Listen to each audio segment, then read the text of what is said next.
Welcome to the Spirits, Angels, and Guides Oh My podcast, where the supernatural gets real, baby. Hey, Spirit Gang, welcome back to our podcast. Hello, I am Nancy Christine Brady, and I am here with... And I'm Tara Diana. and I'm excited. Are you excited? Because I'm excited. I really am.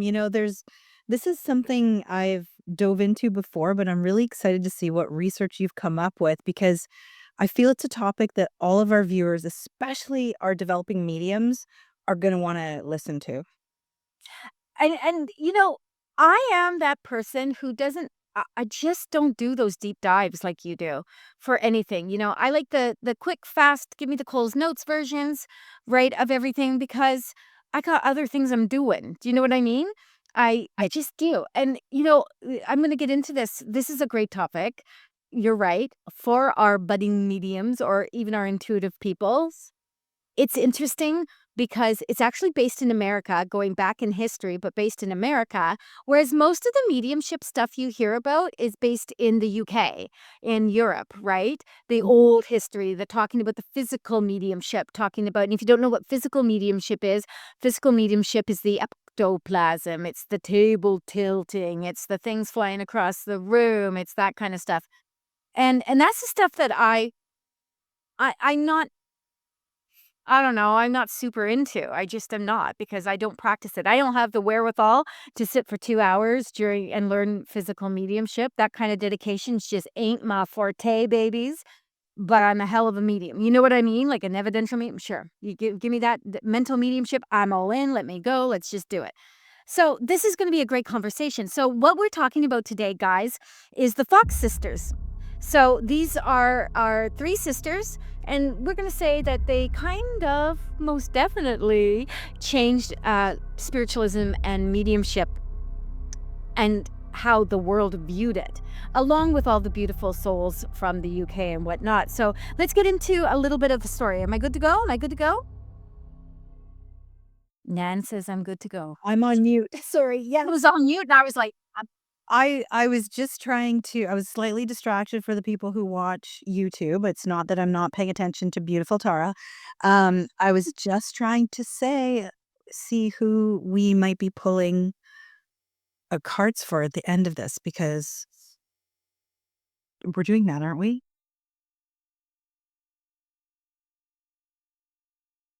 And I'm sort of looking and I'm like all lost in our Excel sheet that keeps us organized. I love how aren't we? Of course we are. Yes, we are. And we will let you know who that is at the end of this beautiful, awesome podcast that we're doing. Okay, the Fox sisters, spirit mediums who changed the world, kind of, sort of. So intro to the story. So back in the mid-19th century, in a quiet little house in Hydesville, New York, no idea where that is. Just don't know where that is. But let's say the United States of America. Okay, we're good with that. Yes, we are. A movement began, and this is kind of cool, because this movement would be what ignited the whole spiritual curiosity for the people who weren't necessarily curious in the first place. I'm watching Nan's face. She's like, yes, Sarah, you keep that energy, girl. It's great. Keep going, girl. Keep going. So it is all about these three women coming together. They're sisters. And they were the heart of the movement in the United States. And their names were Margarita. We call her because, we're besties and stuff with here. We go way back. Way back, like mid-19th centuries. Margarita, called Maggie, Catherine, Kate, and Leah Fox. And they were known to the world as the Fox sisters. Now, I'm going to be full-on honest here. For the longest time, I thought the Fox sisters were in the UK. Like, I hear all these stories. I did too. I totally thought they were in the UK. Thank you very much. And that's because when we talk about the old-time mediumship, the origins of mediumship, etc., we always seem to be going back to the UK. Yeah. Right? Yeah. Yeah. I'm glad you agree with me. So these three young ladies, these sisters, they didn't just claim to speak to the dead. They made the world believe it was possible. Okay, love it, because we know it's possible. I don't care if you believe it or not. This is truth. Or else Nan and I wouldn't be sitting here like doing all this work. Let me tell you.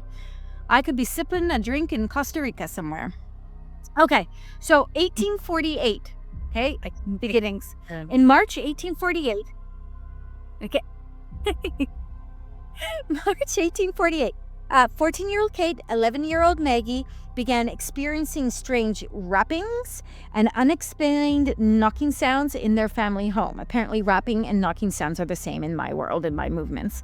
These knocks weren't just random. They responded intelligently to questions. So the kids, the teenagers, would literally be asking questions and receiving responses, like 2 knocks to a yes question, 1 knock to a no question.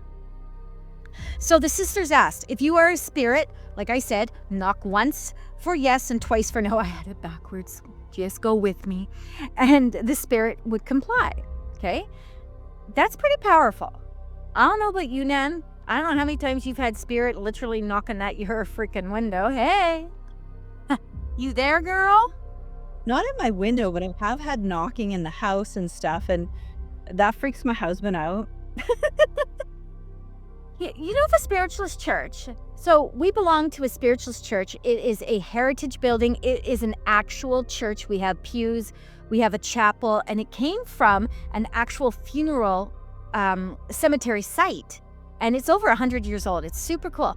And when we are doing teaching downstairs in the hall portion of it, you can hear them walking up and down the stairs. And do not come at me and tell me that it's the creaking of the old floors, because I don't believe it for a minute. Because it's always when we've said something that is really powerful or we've expressed something, and then you'll hear the creaking of it. I love it. And it just totally gets everyone excited when that happens.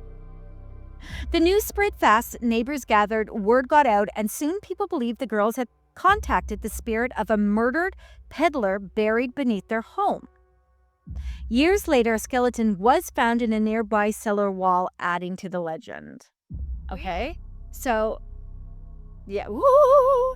And again, this is how things get started. This is how we make things maybe bigger than they are, and etc. etc. So I love that though. Their older sister Leah, so Leah's older, so it was the younger two. It was Kate and Maggie who were the ones that started communicating with spirit, but Leah did something a little bit maybe unethical in some ways with her mindset. But anyway, we will just go down this road now. So their older sister Leah, recognizing the potential, took them under her wing and moved them to Rochester, where public demonstrations of their spirit communication began. So we do, Nan. You and I both do it. I do it maybe a little more often than you do it, but we do something called demonstrations of mediumship. This is where we are on platform, and it is one of the absolute things that I teach and mentor to people that come to me to do any kind of work, whether you're an intuitive, whether you're a card reader or a medium. I always say you've got to try the platform. You don't have to love it, babies, and you don't have to do it forever, but you got to try it and see what it's like to stand up in front and be able to work with spirit. This is what she's talking about, demonstrations of spirit communication. Cool. You with me? I'm with you. Okay. I just like a little bit of hey? Well, it's good to have bi-directional conversations. Keep going, though. I'm listening. I'm intent. I'm excited. We're here. Okay, so here's where they rose to fame. This is when they became popular. This is when it became all a big deal. Everybody's talking about mediumship in North America now. Remember, they're already doing this in the UK and in Europe and whatnot. So this is already happening there, but this is where the Fox sisters come into play. The sisters became America's first celebrity mediums. They held public seances, charging admission. Renowned figures, including Horace Greeley, came to witness the phenomenon. Now, I need to apologize because I totally meant to go look up who the hell Horace Greeley was, and I didn't do it. So I will do that for you guys and have it on Instagram when this comes out. Their fame played a direct role. I said great because I can't tell you who it is. Well, me neither. The name didn't ring a bell. But remember when I first started doing this, I still hadn't read through it all properly. I still thought we were in England. Anyway, that sounds like an English name, Horace Greeley. It Sounds English. Their fame played a direct role in sparking the spiritualist movement, which rapidly grew across the US and Europe. Like I said, that to me, Europe was already doing its thing, baby. Spiritualism offered something unique, proof of the afterlife, evidential mediumship, baby. What is evidential mediumship, Nan Brady? It's where you give evidence. Sorry, he couldn't. What kind of evidence, you knitter witter? I couldn't resist. It's not full of evidence, maybe. It's not as well as Tara would say, Granny's pink underwear. Okay, so she's not wrong. I have this whole thing, babies, about evidential mediumship and it going on and on and on. So what I want to say is evidential mediumship is where you give evidence of you prove that who the spirit is on the other side. So some people, I am a feeler. That's how I do most of my mediumship. So names and dates and things like that don't necessarily pop for me, but feelings, emotions, how they acted, personality, that kind of stuff, I can tell you from here to tomorrow how someone is. Other evidence would be things like how they died, when they died, how many children they had, what their name was, when their birthday was, their anniversary, describing them, that's clairvoyance, seeing what they look like, hearing phrases, using phrases that they would have used. I do that one a lot. Phrases they use, getting a taste of smell. They smoked a pipe, you can smell that and you can taste that. Ugh.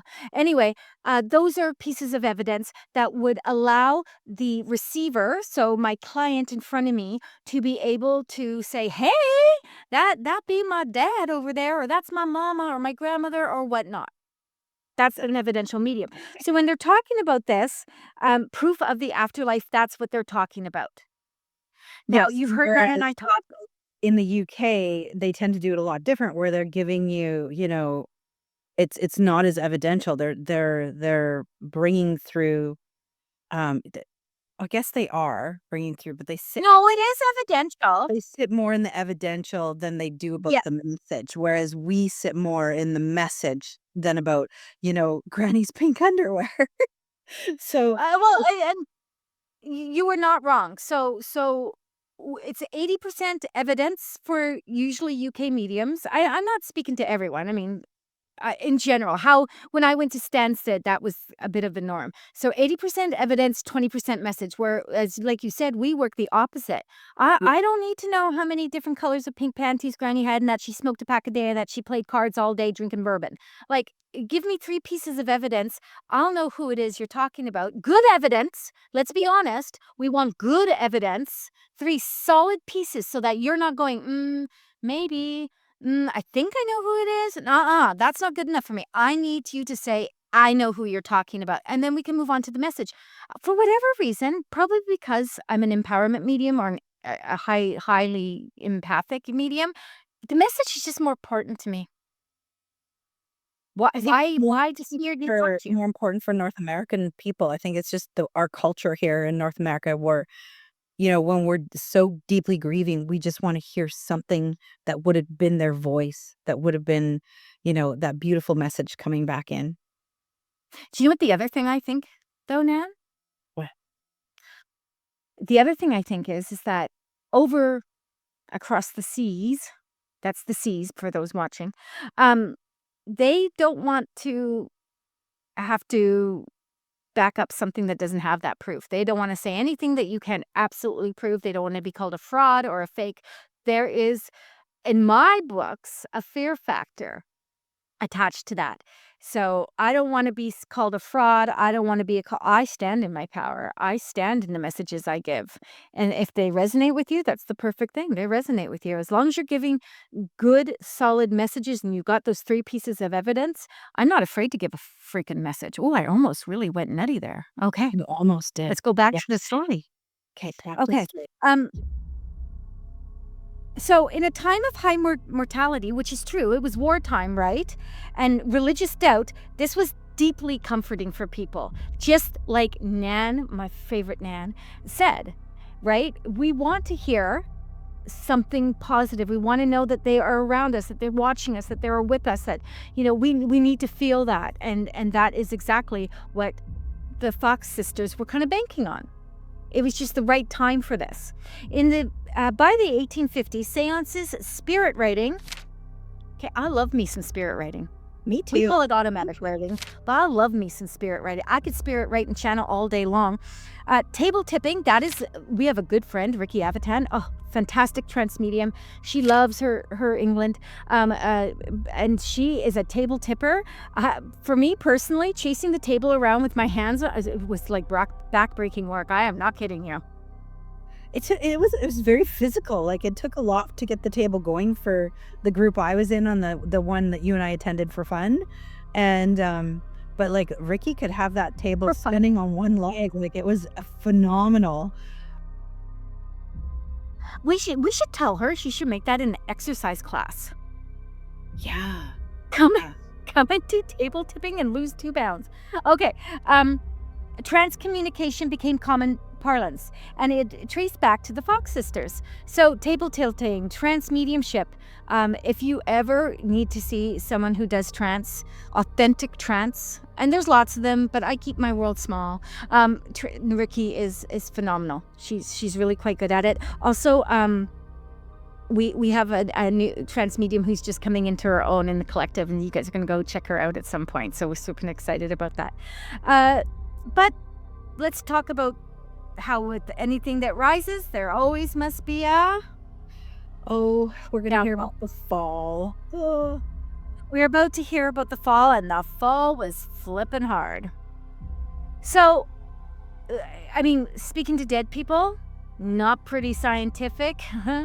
Although, do you remember Teresa Caputo? Wasn't she? She was on like Dr. Oz, I think. I cannot stand that person. But anyway, not Teresa, Dr. Oz. She was on there, and they were doing some kind of brain scans, and they were showing that when she was on and she was doing mediumship, her pituitary gland was like glowing or something, I can't remember, and when she was off, it was like down and out, and it was showing the difference. So I think there is something that you can look at energetically and physically to say scientifically that you are doing this kind of work, you're making a connection. I'm not saying it's going to tell you you're making a connection to spirit, but you know what I'm saying.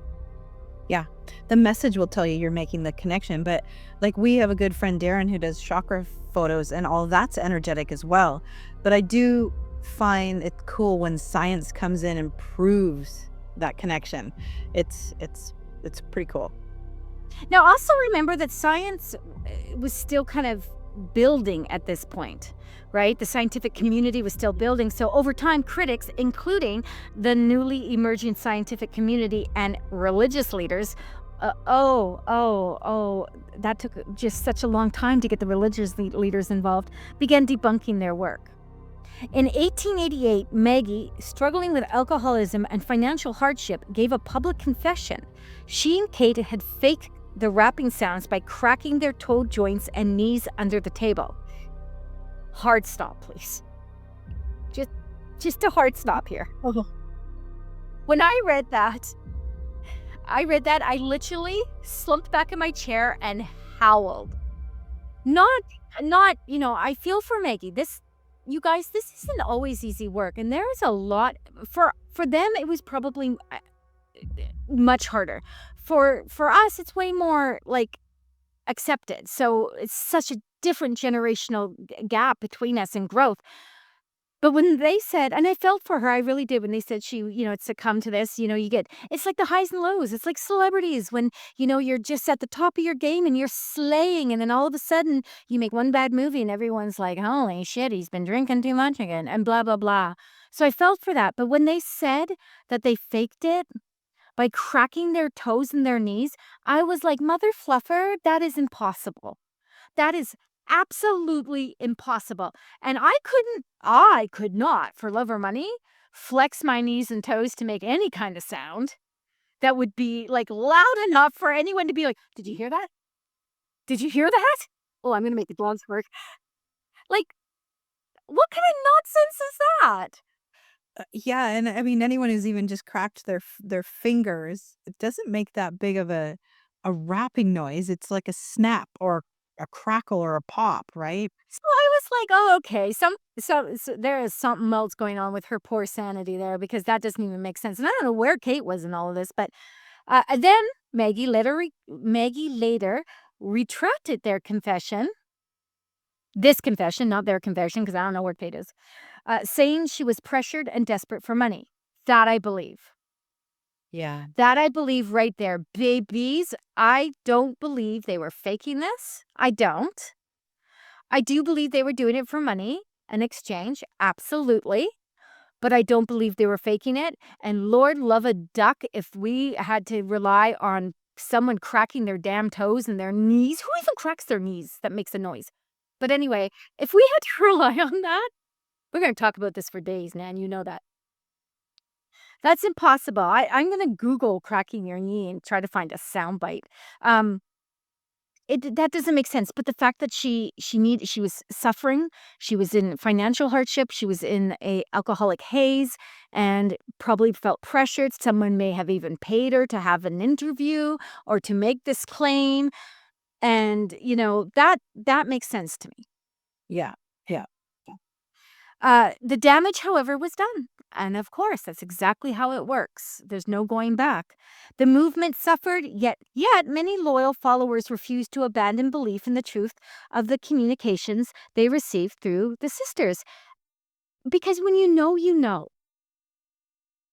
When you want to believe and you feel it, you know.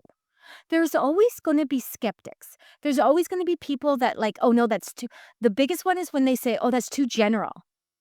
Can I just remind everyone that humans are human, and a lot of humans feel the same thing. A lot of humans act the same way. Mm-hmm. So, there is this you just have to know. And if you don't believe, you're not going to believe. And you'll have that one moment, hopefully, where someone gives you such a great piece of evidence that you're gobsmacked. You're just like, oh, hallelujah, amen, it was true. Yeah. Right? Yeah. But if you are downright just absolutely not going to be open to it, you're not going to be open to it. It's true. I could slap you silly with ectoplasm, and if you don't want to feel it, you're not going to feel it. You know what I'm saying? I do. Okay, legacy influence on modern mediumship. So, despite their controversial ending, the Fox sisters laid the foundation, truth, for what we now understand as modern spiritual mediumship. They normalized the idea that ordinary people, because people say they're gifted. I would like to throat punch people. We are not gifted. Nan, I'm sorry to tell you this, my friend. I'm sorry to say this, but we are not gifted. Oh. Yeah. I'm bursting bubbles. We're not, because if everyone's a psychic and everyone's a medium, if this is part of our a medium, and this is part of our innate ability, you are born with it. Newsflash, everyone can do it. Not everyone's meant to do it. You know my favorite saying in the whole world. And truth, and I feel it's important to remind that you never know who's new watching me. So it's important to say that. But everyday people can do this because it is innately a part of us, especially women. And Paula Gill and I just had a great chat the other day on the Spirit Essence show about this topic. And we were talking about, it's not up yet, it'll be up shortly. But we were talking about the fact that, generational, people call themselves generational. I call myself a natural born medium. What I mean by that, Nan, is that it is innately easy, simplistic for me to connect to spirit. I know my mom was very intuitive. She had eyes in the back of her head, bless your soul. I know my sister's extremely intuitive. Do I necessarily feel that's generational? I guess, because that's my mom and my sister. But I feel that since everyone can do this, it just is. I think the generational portion, and I know you claim generational, I think the generational, in my view, no, I love you. In my view, is that how easy it is for your generations before you to do the work. How predominant was that you could see they were doing the work, you could recognize it. Would I be wrong? That's why I call generational, because the generations before me did the same work I'm doing. So Okay. that's a completely different thing. So right back to my great grandmother. So that's why I say generational. You're right. Everybody's born with this. So at a cellular generational level, yes. But when I talk about generation, that's why I reference that. Perfect. I thought I put that quite eloquently, and you agreed, and I love that. Thank you. Welcome. I'll keep you. Okay. Their work gave rise to the spiritualist church, which still exists today. So that mark it down. We need to have a conversation about spiritualist churches on here. Um, that's true though, and spiritualist churches are very different in the UK than they are in North America. They all have a little bit of a different flavor, but that is such a great topic for another time. So we will get into that. Many practices such as table tipping, channeling, clairaudience, which is clear hearing, and spirit guides have origins tied to the sisters' methods. Absolutely. And the more that they started coming out with this stuff and talking about the stuff, these things have carried on. We talk about spirit guides. I must mention my spirit guide once a day, right? I have worked with clairvoyant individuals and whatnot that claim not to have a spirit team, a spirit guide. I do not believe it for one moment, but they claim it. But I truly believe in our spirit teams. I truly believe in the idea of physical mediumship, although I have absolutely zero desire to sit in that kind of energy, because I need to move. I need to do things, right? So they did bring that forward, and the fact that spiritualist churches came out, which allowed for a different type of spiritualism other than organized religion. That I love. They opened a doorway to personal spiritual empowerment rather than relying solely on traditional religion for answers. Boom. But what does their story teach us today, guys? Like, what is it that we should learn from their rise and their fall? The Fox sisters are a mirror and a warning. The journey is both inspiring and sobering.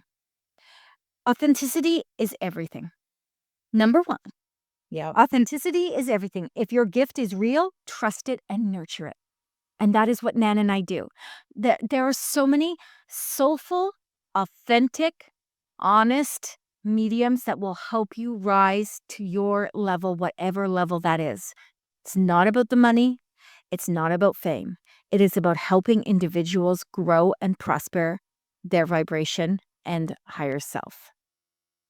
If it's evolving, honor that. Don't feel pressured to perform because it's not a performance. This isn't a show. It can be entertaining. I mean, I like to think that we have a nice flow when we're together and we give a good chuckle and that's my personality though. That's your personality though. That's not us trying to like convince people of anything. That's just who we are. Yeah. So I like that. 2, don't let fame take you off your path. Oh, sweet goddess. The path we could go down with this, Nan, but we shan't. I shall promise you to stay forth. The sisters were thrust into the spotlight and it cost them dearly. Keep grounded in your why. Okay? Grounded in your why, babies. I'm going to write these out there, and I'm going to put this into our Instagram as well, Nanny Poo. The why is service, healing, connection. Why are you doing this? Why do you want to be a medium? Why do you want to be an energy practitioner, a card reader? What is it that is the calling to you? I think that's super important. 3, spirituality should not be performative. Today's mediums are often on TikTok. Oh dear. Oh. I remember reading this portion when I was putting it all together. I was like, well, let's have a moment. Today's mediums are often on TikTok, Instagram, and YouTube. There's an audience, yes, but the real work is sacred and it's felt in the heart, not just seen with the eyes. That's where I was like, okay, damn, I do know what I'm talking about. I do know that and it's, you know what, you guys, it's absolutely okay. Nan does the most beautiful TikTok messages about spirit animals. Things. Oh, you're welcome. You go on there and you can learn about a kangaroo. You can learn about, the kangaroo jumps out at me right now for whatever reason. You must have just done one on kangaroo.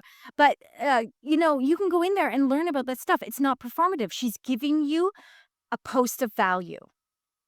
Right now, if you go to my TikTok, I'll be mining, Fergie and doing a dance, but I have purpose with it.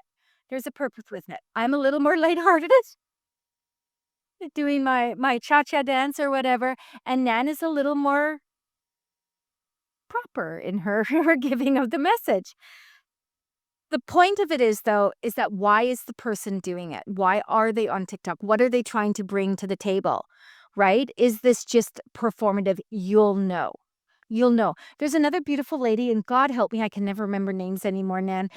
She's a woman on there who does lots of messages from her spirit guides through those fun memes and trends and dances, and they're funny as hell. I get great joy out of those.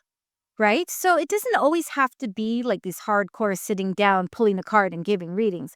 Nan does a really great way of doing that with her animals. I have a different way of doing it where I draw you in with the black eyed peas. I mean, these are the peas. Okay, so 4. And ignore my little pinky that can't have a nail on it anymore, courtesy of my corgi crossed with a freaking Australian cattle dog. Community is essential. The sisters were often isolated or exploited. Modern spiritualists thrive when they support one another with integrity. Yes, baby. All about With integrity. And you know what? I love community. I love my spiritual community. I have some of my bestest friends, Nan Brady, that are in my spirit. Paula Gill, Lynn White, Raina, Jenny. I could go on. These are my people. Not because they hype me up or anything. Well, they do, and a little bit, but because we all feel each other's energies. So our community is important. And at the spiritualist church that Nan and I belong to, Lynn White and I, she's an intuitive medium as well, we host one night a month a big dinner. Come and join us. We're going to do mediumship. We're going to do messages. We're going to do chit chat, but come and eat dinner with us first. Let's have a conversation. Let's just be with each other. Like-minded people liking each other and eating. Eating's community is the best. absolutely. And finally, 5. We evolve. Mediumship is a living art. Just as the Fox sisters ushered in one era, today's spiritual practitioners are shaping the next. Honor your unique voice, and spirit will always show up the way it's meant to show up for you. The way, let's say that louder for those in the back. Yeah. The way it's meant to show up for you. Babies, you're going to do mediumship the way you're meant to do it if you're meant to do it. It's going to come naturally with a little bit of fluffing and primping and whatnot. You're going to find your power and you're going to sit in it. Oh dear, we're about to have a coughing moment. Nan, talk. So it's really about finding your moment and sitting within whatever it is unique that you present to the universe and how you present it. A perfect example, when I'm communicating with animals on the other side, I work directly with photos because photos help me connect quickly. Because when I'm talking to your animals on the other side, I can guarantee you it's not just the animals in this lifetime that have passed that I see. It's many of your lifetimes of animals that come forward. So that's how I connect quickly and authentically and deeply with your pet, but someone else might do it completely different. How Tara connects to spirit, how I connect to spirit are very different things, and that's okay. Absolutely. That's what makes us unique. Oh my goodness, Nan. I was sneezing. I was coughing. My dogs were worried about me. So let's leave it at this. They really did open the doors for us. There's other mediums that did the same. But when I look at this story and I really get into it, there is such sadness because they were used. Whereas Nan and I are in control of our business, right? Like when I got a call today saying, "Hey, can you hey, I have a farm. Can you come out and do a message night out there?" And I was like, "Sure. Let me see what that looks like." But well, I have control over that. There's no one exploiting me. There's no one, using me for my skill set. I have full control. Spirit wouldn't have it any other way. Yeah, I couldn't agree more. And I firmly believe that we're energetically aligned with who we're supposed to be doing work with. They're put in front of us so that we can work together and offer healing messages. So you know what, Nan? I'm going to close this with like a little bit of a prompt to see what people do. And I'm going to put this into the Instagram as well. I have a lot to put in Instagram again. I keep doing that to myself. But if spirit were to communicate with you tonight, not through knocks or rappings, but through your intuition. Okay, guys, I want to see this in Instagram. If you love us, you'll do this. What message would be waiting for you to hear? Okay, so if spirit was to communicate with you, trusting your intuition, not waiting for a knock or a temperature change or a ectoplasm across the noggin, what would spirit want you to hear? I think that would be really interesting. We'd love to see the responses. And with that, I am going to thank the Fox sisters in spirit for what they endured to open up the doors for people like Nan and I. Thank you, Fox sisters. And on that note, closing it out, that was a great topic. Thank you, Tara. For our Patreon followers, we have a special feature that we do at the end of each podcast episode where we pull a message for one of our Patreon members. And so today, Tara, we're pulling a message for Karen L.B. Karen LB it is. Okay, baby. Well, congratulations, beautiful. Thank you for joining us on Patreon. If you want to follow us on Patreon, it's Spirit Angels and Guides Oh My, and the links will all be down below. Go and sign up, do some work with us, work with Nan and I. We'd love that. We also do a Q&A every month for our Patreon, so come and join us, and then you can ask some questions, you can get some guidance, you can just chill with some cool people, just saying.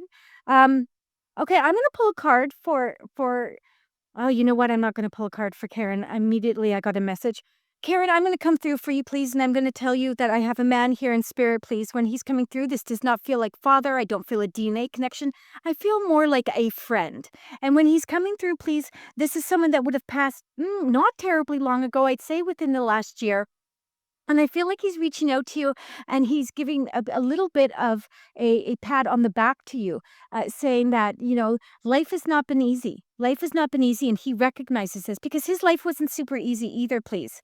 But he does feel as though you're about to turn that corner in the road. You're about to turn the corner in the road. And when that happens, you're going to feel as though all the weight that you have been carrying, he says, because you've carried a lot of weight for a lot of years.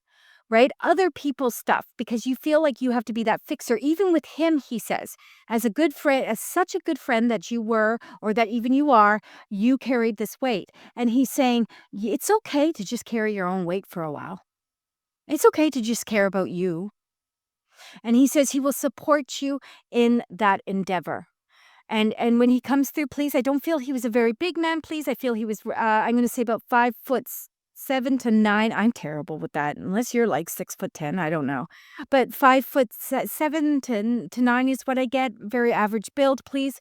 And I feel like when he's coming through, though, I feel like at some point he would have had a mustache, but I'm not sure he passed with one. I feel like they clean shaved him, and he would have died of an illness. So I'm going to leave that with you, Karen. Thank you. I love that message. So I'm pulling a card because I love my spirit animal deck, and I got a lizard for Karen, which is all about regeneration. So think about it. Lizards shed their skin, whatever no longer serves them. And so lizard is coming in, and it's all about reminder about the fact that you're a survivor. You are someone who has an unparalleled energy, and this is about you living within that and living within that power and taking the time to bask on that rock in the sun, taking the time to just enjoy life, sit in that centered moment, sit in that place of happiness, and just know that no matter what happens, you can adapt. That is one thing with lizards. They adapt to whatever environment is around them. And so embrace that, embrace the transformation, embrace that regeneration, and just know that you are perfectly you. You're exactly where you're meant to be on this path. And if you need to shed that skin in order to just move forward with whatever it is you need to move forward with, that's okay too. And then take the time to sort of heal, get back to center, and take a step forward. So I'm going to leave that message with Karen. Absolutely glorious. I love saying it when Nan's here.